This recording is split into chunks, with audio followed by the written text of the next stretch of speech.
मौलाना असद मदनी साहब, जमायत उलमाए हिंद के पदाधिकारीगण तथा देश के कोने कोने से आए हुए साथियों, सलाम वालेकुम।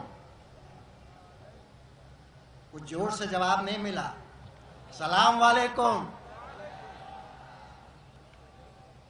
ये मेरी खुशकिस्मती है कि आज जमायत उलमा हिंद के जनरल सेशन में मुझे आपसे बात करने का मौका मिला, और ये भी खुशी है कि बहुत दिनों बाद जो अक़लियत के, जो मुसलमानों के मुद्दे हैं, उनके ऊपर कुछ बहस मुहावजा देश में शुरू हो रहा है।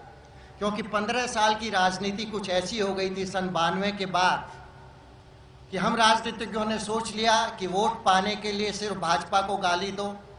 मुसलमानों की तालीम के सवाल, उनके रोजगार के सवाल,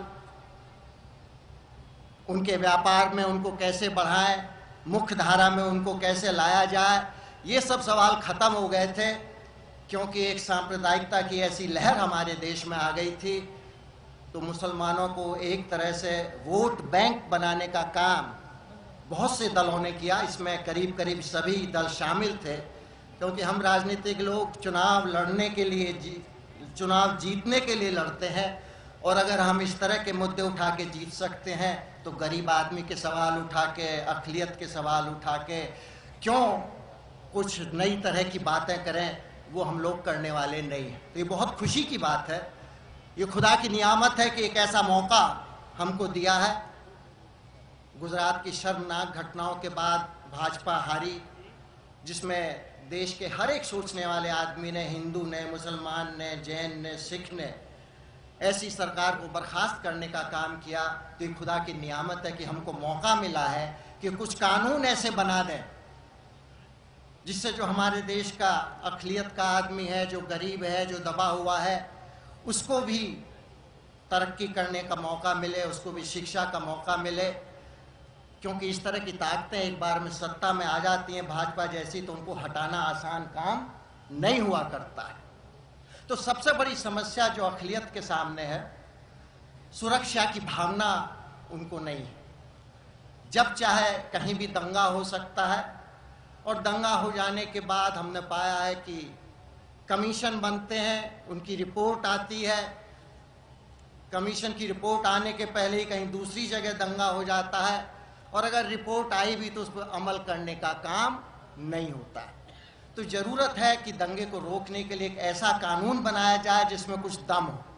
कानून तो आज भी है, लेकिन उस पर अमल नहीं हो रहा, बड़ा कमज़ोर कानून है। और ये भी सही बात है कि दंगा बिना प्रशासन की मदद के, बिना उनकी उसमें अपने शामिल होने के, दंगा अगर हो भी जाए तो 2-4 घंटे से ज़्यादा चल नहीं सकता।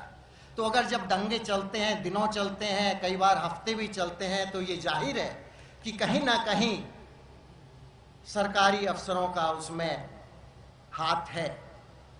और अगर आप दंगा हो मेरठ में और डीएम को ट्रांसफ़र कर दें और एसपी को ट्रांसफ़र कर दें, सभी सरकारें ये करती हैं, और अगर उसको मेरठ से हटा के आपने गोरखपुर का डीएम बना दिया तो कोई सज़ा देने का काम नहीं हुआ। तो हम चाहते हैं कि जो प्रशासन के अधिकारी हैं उनको सज़ा मिलनी चाहिए।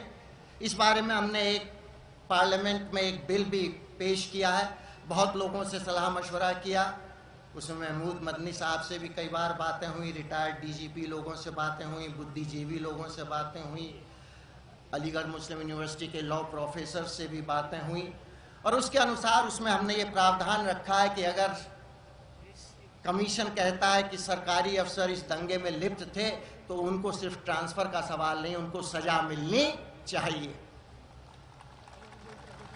उनको बर्खास्त कर देना चाहिए, और उनको मुकदमा चलाने के लिए आजकल ये कानून है कि सरकारी अफसर पे मुकदमा चलाने के लिए सरकार से इजाज़त लेनी पड़ती है।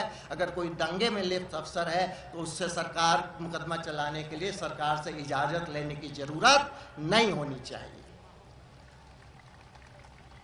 जो दंगे में लिप्त राजनीतिक पाए जाते हैं, एक ज़माना था आज से 15-20 साल पहले, दंगे पहले भी हुआ करते थे, लेकिन अगर दंगा होता था तो हम राजनीतिक लोग शर्म से सिर झुका लेते थे, आंख उठा के किसी से मिलाने की हमारी हिम्मत नहीं होती थी। फर्क ये आ गया है कि अब दंगा कराना भी चुनाव जीतने का एक हिस्सा बन गया है, एक टैक्टिक्स बन गया है। और अगर हम ऐसे राजनीतिकों को सजा देने का काम नहीं करेंगे तो दंगे रुकने वाले नहीं है। इसलिए हमने बिल में ये प्रावधान किया है कि अगर कमीशन पाता है कि ये राजनीतिक लोग दंगे में शामिल थे तो उनसे चुनाव लड़ने का हक खत्म कर दिया जाएगा।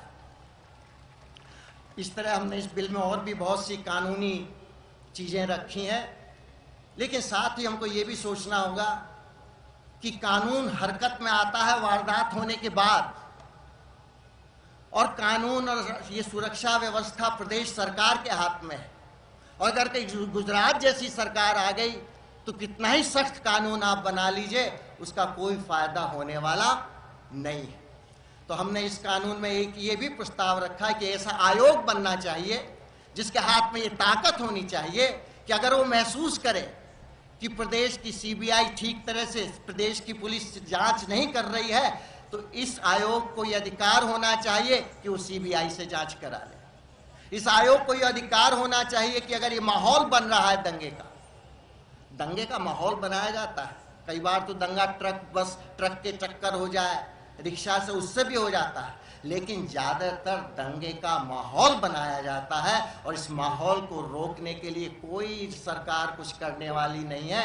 हम चाहते हैं कि एक ऐसा आयोग बने जिसमें संवैधानिक ताकत हो, जो अगर माहौल बनता देखे तो वहां भी कोई कार्रवाई कर सके जिससे दंगे को शुरू में ही रोका जा सके। इसमें हमने एक प्राइवेट बिल बनाया है, उसको पेश भी किया है। मैं तो आप लोगों से यही कहना चाहता हूं कि आप किसी भी पार्टी के समर्थक हो, आप दबाव डालो कि इस बिल को जल्दी से जल्दी लोकसभा में पास कर देना चाहिए। अब अगर एक बार ये डर खत्म हो जाए तो जो अक़लियत के सुरक्षा के, जो शिक्षा के सवाल हैं, तालीम के सवाल हैं, अभी अलीगढ़ मुस्लिम यूनिवर्सिटी ने 50% आरक्षण किया है। बड़ा शोर मचा रही है भाजपा, और मैं अपने सीपीआई सीपीएम के साथियों से कहना चाहूँगा कि अलीगढ़ मुस्लिम यूनिवर्सिटी का माइनॉरिटी कैरेक्टर रखने के लिए और सभी माइनॉरिटी के जो इंस्टीट्यूशंस हैं, एजुकेशन, कोर्ट का पहले से ही आदेश हो चुका है कि उसमें 50% रिजर्वेशन हो सकता है, तो इसमें कोई हाय तौबा मचाने की जरूरत नहीं। इसके अलावा भी मुरली मनोहर जोशी जब शिक्षा मंत्री थे, उन्होंने हमदर्द यूनिवर्सिटी में खुद 50% आरक्षण देने का काम किया। ऐसे भी जरूरत है, एक एएमयू से काम नहीं होने वाला है। मेरा तो मानना है कि अगर शिक्षा बढ़ानी है, अगर रोजगार के अवसर अक़लियत के नवयुवकों को देने हैं, तो तरह तरह के engineering institute, dental institute, Indian management institute खोलने चाहिए। और मैं महमूद भाई से कई बार कह चुका हूं कि आप लोग इसमें कदम उठाइए। एक एएमयू यूनिवर्सिटी से काम होने वाला नहीं, और आज के ज़माने में बिना तालीम के आगे बढ़ने की कोई संभावना नहीं। तो हम खुले दिल से जो एएमयू में 50% आरक्षण हुआ, और मैं एक बात और बता दूं, 289 सब्जेक्ट हैं एएमयू में, सिर्फ 43 सब्जेक्ट्स में आरक्षण किया गया। सिर्फ 43 सब्जेक्ट्स में आरक्षण किया है, सब सब्जेक्ट्स में आरक्षण नहीं किया गया है। लेकिन भाजपा को तो शोर मचाना ही था, लेकिन मैं आशा करता हूं कि जो और लोग आवाज उठा रहे हैं उनको भी आवाज उठाने की जरूरत इसमें नहीं। अब सवाल आता है कि आरक्षण में मौका दिया जाए। जब मंडल आयोग लागू हुआ था तब भी यही शोर मचाया गया था कि मंडल आयोग लागू हो गया तो इस तरह के लोग आ जाएंगे नौकरियों में, किस तरह से सरकार चला पाएंगे, किस तरह से प्रशासन चला पाएंगे। और अब जब अक़लियत के आरक्षण की बात आ रही है तो इस तरह के सवाल फिर उठाए जा रहे हैं कि इस आधार पे आरक्षण नहीं होता है, उस आधार पे आरक्षण नहीं होता है। मैं नहीं जानता कि संविधान के अनुसार किस तरह इसको किया जाए, लेकिन एक बात साफ है, जो मंडल आयोग का 27% आरक्षण हुआ है उसमें 80% अक़लियत की आबादी शामिल। और उस 27% में अलग से अक़लियत का आरक्षण करने में कोई रोक टोक नहीं है। एक शासनादेश से भी वो काम हो सकता है। इसलिए आरक्षण का भी हम पूरी तरह समर्थन करते हैं। किस तरह से उसको संविधान के अनुसार किया जाए उसको देखने की जरूरत है, लेकिन जो 27% पिछड़ी जातियों का आरक्षण है उसमें मुस्लिम्स को अलग से आरक्षण देने में कोई समस्या होनी नहीं चाहिए। लेकिन बात वही नहीं रुकनी चाहिए कि आपने नौकरियों में आरक्षण कर दिया। सरकार अगर चाहे तो और बहुत से तरीके हैं। सरकार जितने ठेके देती है, सरकार जितने खरीद करती है, उसमें अगर वो आरक्षण की व्यवस्था कर दे, उसमें सिर्फ अगर बढ़ावा देने की कोशिश कर दे। ऐसे तो फाइनेंस कमीशन खोला गया है मुस्लिम व्यापारियों को मौका देने के लिए, नौजवानों को मौका देने के लिए, लेकिन उसमें कहीं कुछ काम नहीं हो रहा है।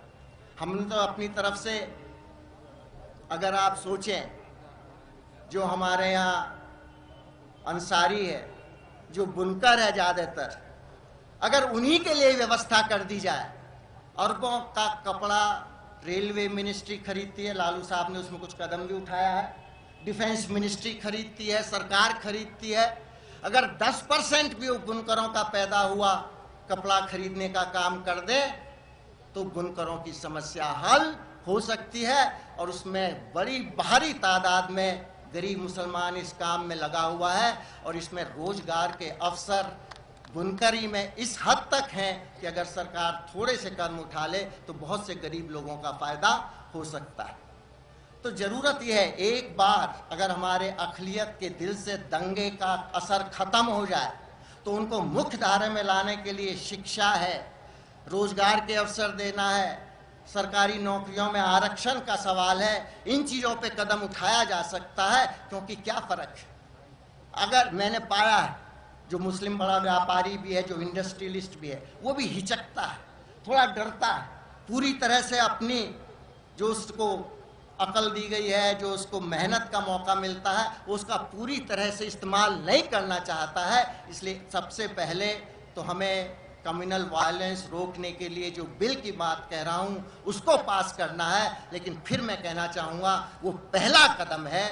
उसके बाद अक़लियत को हमारी मुख्य धारा में लाने के लिए, आर्थिक तौर पे मुख्य धारा में लाने के लिए शिक्षा बहुत ज़रूरी है, आरक्षण बहुत ज़रूरी है और रोजगारों में और सुविधा देना बहुत ज़रूरी है। और इसके लिए हम पूरी तरह से कोशिश करेंगे, जो भी हम कर सकते हैं करने का काम करेंगे।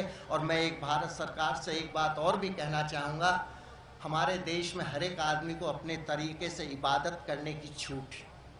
उनके धर्म ग्रंथ हैं, उनकी कुछ मान्यताएं, उनकी कुछ सोच, उन पर अगर ठेस पहुंचती है तो लाखों करोड़ों लोगों को दिल में दर्द होता है। इसलिए मैं भारत सरकार से कहना चाहूँगा, जिस तरह कुरान की बेइज्जती करने की खबरें हम पढ़ रहे हैं हमारी अमेरिका के द्वारा, अगर मोदी को अमेरिका वीज़ा ना दे तो हमारी भारत सरकार उसके खिलाफ कुछ कह सकती है। तो जब कुरान शरीफ के खिलाफ अमेरिका में कुछ हो रहा है तो उसके खिलाफ भारत सरकार क्यों नहीं बोल सकती, ये मेरी समझ के बाहर है। भारत सरकार को उसमें कुछ ना कुछ जरूर कदम उठाना चाहिए।